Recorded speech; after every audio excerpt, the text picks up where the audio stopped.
इस बजट को लेकर एक सवाल और खड़ा होता है कि लंबे समय से जब पुरानी पेंशन के लिए कर्मचारी आवाज उठाते रहे हैं तो एनपीएस में आखिर सरकार बदलाव क्यों करना चाहती है। उसके लिए कमेटी का भी गठन किया जाता है। उस कमेटी की रिपोर्ट भी सामने आती है। अब आम बजट था, सभी के लिए कुछ ना कुछ होना चाहिए था, लेकिन कुछ चुनिंदा लोगों के लिए ही इस बजट में कुछ खास रखा गया। साथियों नमस्कार। तो कैसे हैं आप सब? आशा करता हूं आप सब अच्छे होंगे। दो ऐसी बड़ी खबरें जो कि पहली बात है कि जो सरकारी कर्मचारी हैं या पेंशनर हैं उनको कितने प्रतिशत की छूट मिली है, और दूसरी बात है पुरानी पेंशन योजना से रिलेटेड। दोनों बातें, संपूर्ण बातें आपके साथ शेयर करने वाला हूं। पहले बात करूंगा उस चीज पर या उस टॉपिक पर जो कि कर्मचारियों को बेनिफिट दे सकता है। अब मान लीजिए कि सरकारी कर्मचारी पेंशनरों को बड़ा तोहफा है। अब 25,000 रुपये तक की छूट मिलने की बात की गई। 60,000 पेंशन का तोहफा मिलने वाला है या 60% पेंशन का तोहफा मिलने वाला है। केंद्रीय वित्त मंत्री निर्मला सीतारमण ने एक तरफ जहां टैक्स देने वाले नागरिकों को राहत दी है, वहीं दूसरी तरफ सरकारी पेंशनरों को भी बड़ी सौगात का तोहफा दिया है। बहुत सारे कर्मचारी और पेंशन भोगियों को इन बातों की जानकारी शायद नहीं है, जिससे काफ़ी नुकसान साबित होने वाला है। तो चलिए जानते हैं पूरी खबर को विस्तार से। और अगर आप चैनल पर पहली बार आए हैं तो चैनल को लाइक एंड सब्सक्राइब जरूर करें। साथियों, सबसे पहले मैं चर्चा करता हूं उन कर्मचारियों के बारे में जो पेंशन भोगी के साथ साथ आम टैक्स पेयर के लिए स्टैंडर्ड डिडक्शन की लिमिट बढ़ा दी गई है। इसका फायदा उनको मिलेगा जो नए टैक्स रिजीम का विकल्प चुनते हैं। नए टैक्स रिजीम में स्टैंडर्ड डिडक्शन की लिमिट पहले 50,000 रुपये हुआ करती थी, तो जिसको बढ़ाकर अब 75,000 रुपये सालाना कर दिया गया है। साथियों, बजट 2024 पर एक बड़ा सवाल एक और उठाया गया। वित्त मंत्री ने एक और बड़ा ऐलान किया है जिसके बारे में कोई बात नहीं कर रहा है। तो चलिए जानते हैं कि दरअसल ये ऐलान सरकारी कर्मचारी पेंशनरों के लिए किया गया है। वित्त मंत्री निर्मला सीतारमण ने बजट पेश करते हुए फैमिली पेंशन पर टैक्स छूट की लिमिट को बढ़ा दिया गया है, जिसके बारे में सोशल मीडिया पर आपको अभी तक नहीं बताया गया। फैमिली पेंशन पर छूट 15,000 रुपये सालाना से बढ़ाकर 25,000 रुपये कर दिया गया है। इसका मतलब है कि फैमिली पेंशन पर लगने वाला पेंशनरों का सालाना 25,000 रुपये तक का टैक्स छूट का लाभ मिल सकेगा। पहले 15,000 सालाना की टैक्स छूट मिलती थी, जिसके बाद अब इसको बढ़ा दिया गया है। इसका फायदा वर्ष 2024-25 वित्तीय वर्ष से दिया जाएगा। यह लाभ पेंशनरों के लिए बड़ी राहत भरी खबर हो सकती है। सरकारी कर्मचारियों को उनके रिटायरमेंट के बाद उनकी अंतिम बेसिक वेतन का 50% पेंशन के रूप में आजीवन मिलता है, ये आप सभी जानते हैं। इसके साथ उनको हर माह 6 महीने पर बढ़ने वाले महंगाई भत्ते का भुगतान भी किया जाता है। वेतन आयोग आने पर उनकी पेंशन में संशोधन किया जाएगा। इसी प्रकार फैमिली पेंशन वह पेंशन होती है जो सरकारी कर्मचारी या पेंशन भोगी की मृत्यु होने के बाद परिवार को पेंशन के रूप में प्रदान की जाती है। साथियों, जब हमने फैमिली पेंशन के बारे में बात की है तो क्या इसके बारे में भी कुछ ऐसी अवधारणाएं हैं जो कि इस नियम के तहत कुछ बदलने वाली हैं या कुछ इसमें बदलाव हुआ है, चेंजेस हुआ है, उसके बारे में जानते हैं। वर्ष 2004 के पहले तक जिन कर्मचारियों की भर्ती सीसीएस पेंशन नियम 1972 के अनुसार हुई है, ऐसे कर्मचारी की मृत्यु होने पर उनके परिवार को पेंशन का प्रावधान किया गया है। मृतक कर्मचारी या पेंशन की विधवा या पेंशन भोगी की विधवा को फैमिली पेंशन दी जाती है। पत्नी अगर सरकारी कर्मचारी है तो उसकी मृत्यु होने के बाद पति को फैमिली पेंशन दी जाती है। अगर मृतक कर्मचारी का कोई भी विधवा या विधुर नहीं है तो उस स्थिति में उनके माता पिता को पेंशन दी जाती है, और अगर माता पिता भी मौजूद नहीं है तो उस स्थिति में उनके बच्चों को, जो कि उनके आश्रित बच्चे हैं, उनको पेंशन दी जाती है। मैंने कुछ टाइम पहले एक वीडियो बनाई, उस पर काफ़ी सवाल ऐसे उठे। मैंने खुद उस चीज़ के बारे में अनुभव किया कि उन्होंने कहा कि आपने जो फैमिली पेंशन के बारे में बात की है या फिर इस बजट सत्र के बारे में बात की है तो उसमें कुछ नियमों के बारे में बताया बिल्कुल भी नहीं। तो मैं इस वीडियो में थोड़ा सा बताने का प्रयास करता हूँ कि सीसीएस पेंशन नियम 1972 जो बदलकर सीसीएस पेंशन नियम वर्ष 2021 किया गया है, जो वर्तमान में लागू हो गया है। इसके नियमों के अनुसार सरकारी कर्मचारी या पेंशन भोगी की मृत्यु होने पर उसकी बेसिक का 30% फैमिली पेंशन के रूप में दिया जाता है। इसके ऊपर महंगाई भत्ते का भुगतान भी किया जाता है। अगर सरकारी कर्मचारी की मृत्यु सेवा में रहते होती हो तो ऐसे परिवार को पूरे 10 साल तक बढ़ी हुई पेंशन मिलती रहेगी।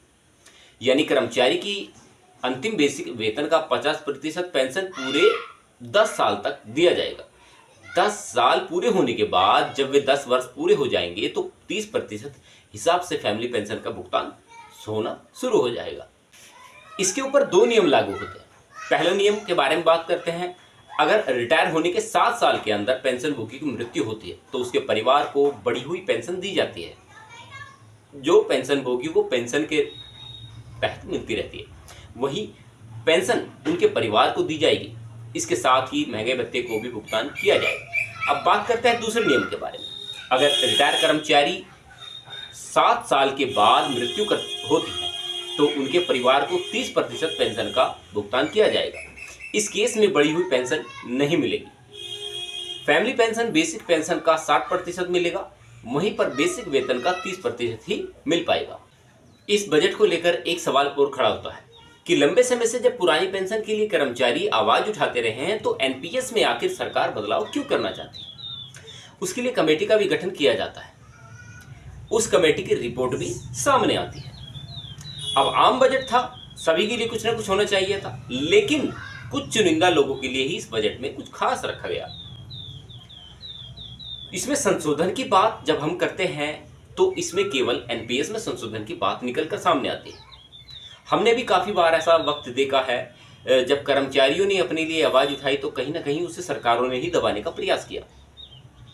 वो मैं क्यों बोल रहा हूं। उसमें एक किस्सा सबसे बड़ा मेन और कॉमन रहा कि जब कर्मचारी वर्गों ने वर्ष 2004 से लेकर और वर्ष 2024 अब तक की बात करता हूं, अब तक जितनी भी आवाजें अपनी उठाई है, 20 साल लगातार आपने अपनी आवाज उठाई है, तो उसमें कर्मचारियों को आखिर बेनिफिट क्या हुआ, कितने बजट पेश हुए, ये आप सभी जानते हैं।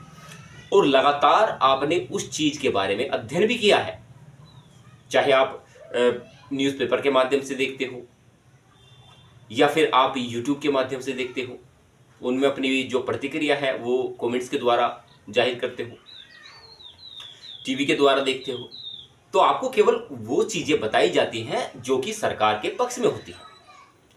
आपको कभी भी वे चीजें बताने का प्रयास नहीं किया जाता कि जिससे आम जनता का भला हो सके।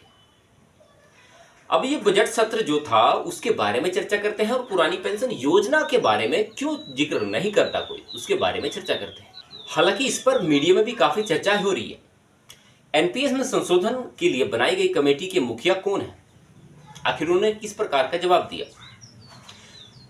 तो ये जो कमेटी थी उन्होंने जिस बात को लेकर कहा, एनपीएस में सुधार की बात कही कि एनपीएस में अंतिम बेसिक का एक निश्चित भाग पेंशन के रूप में मिलने वाला है, तो वह निश्चित भाग कितना होगा, यह सबसे बड़ा सवाल है। इस पर वित्त सचिव टीवी सोमनाथन ने कहा कि एनपीएस में संशोधन किया गया है और कर्मचारियों के अंतिम बेसिक वेतन का 45 से 50% पेंशन के रूप में दिया जा सकता है। इस पर भी सवाल उठते हैं, अगर दिया जा सकता है या दिए जाने वाला है, ऐसे काफी सारे सवाल हैं जो कि अपने आप में ही सवाल खड़े करते हैं।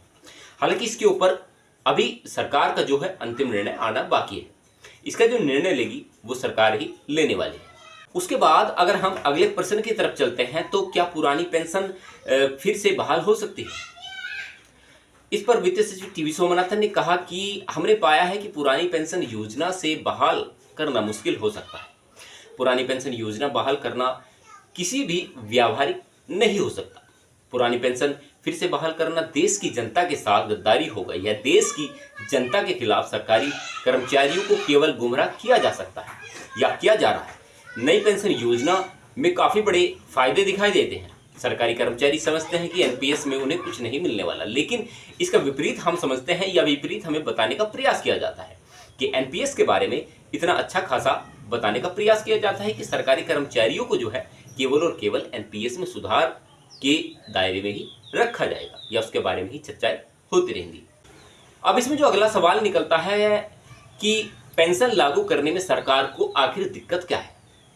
इस पर वित्त सचिव टीवी सोमनाथन ने कहा कि ओपीएस लागू करने पर सरकार का काम केवल यही रहेगा कि टैक्स जुटाओ और सरकारी कर्मचारी को पेंशन दे दो। सरकार का काम यह नहीं है। पुरानी पेंशन लागू करने पर सरकारी बजट का ज्यादा से ज्यादा हिस्सा सरकारी कर्मचारी को पेंशन के रूप में खर्च हो जाएगा। पेंशन का भार भविष्य की पीढ़ियों पर पड़ने लगेगा। इस मुद्दे पर एनओपीएस के राष्ट्रीय अध्यक्ष विजय कुमार बंधु ने भी बयान जारी किया। उन्होंने कहा कि इस तरह का बयान आज़ादी के समय अंग्रेजों के कुछ भारतीय चापलूस दिया करते थे कि आज़ादी मुमकिन नहीं है, लेकिन कुछ आज़ादी के मतवाले लड़े और जीते और आज़ादी मिल गई। उसी के तहत देश में 110% पुरानी पेंशन बहाल होगी। आप भाग्यविधाता नहीं हो सकते, गवर्नमेंट सर्वेंट हो। अंग्रेज के उस दौर से भी कुछ लोगों की चापलूसी किया करते थे। अगर यह सरकार ओपीएस लागू नहीं करेगी तो हम सरकार को वोट की चोट देकर सरकार बदलने का पुनः प्रयास करेंगे और पुरानी पेंशन ला कर रहेंगे। ऐसी तानाशाही वाली सोच के कारण सरकार की उल्टी गिनती शुरू हो चुकी है। साथियों, मेरी इस छोटी सी वीडियो का या ऐसी कुछ प्रतिक्रियाओं का आपके मन में क्या विचार रहा और क्या सोचा आपने इसके बारे में, आप मुझे वीडियो में कमेंट्स करके जरूर बताएं। अगर चैनल अभी तक आपने सब्सक्राइब नहीं किया तो चैनल सब्सक्राइब जरूर करें। चलिए साथियों, नमस्कार। मिलते रहेंगे हर सुबह आपसे ऐसे ही नॉलेजेबल वीडियो के साथ। तब तक आप अपना ख्याल रखें। तब तक के लिए जय हिंद, वंदे मातरम।